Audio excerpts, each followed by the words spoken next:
खबर शामिल कई पिया रतोदेरो में रिपोर्ट एहसान बोसार जी। रतोदेरो बदमनी जे बर चढ़ियल पुलिस गश्त न हुअण करे जोगी मोहल्ला में करियाने की दुकान में लखे रुपयन की चोरी।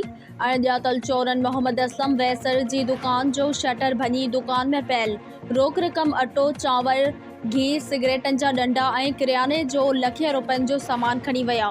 उन हवाले से मुतासिर दुकानदार मोहम्मद असलम वैसर मीडिया के बुधायो तो दुकान भॼी आहे पैसा जेको सामान हो कुछ न बचायो। ॿी ॻाल्हि त हेॾो गश्त वारा भी नथा अचनि असांखे। ॿियो साल आहे गश्त वारनि खे नथा ॾिसूं असां।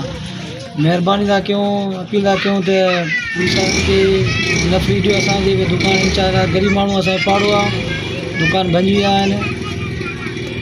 जी तव्हां नालो छा आहे? मोहम्मद असलम आहे। मुंहिंजो अटो चांवर घी चोराइजो आहे हिन दुकान में। मुंहिंजो पैसा भी पिया 35,000 सेल थी हुई तो रखी आहे असां।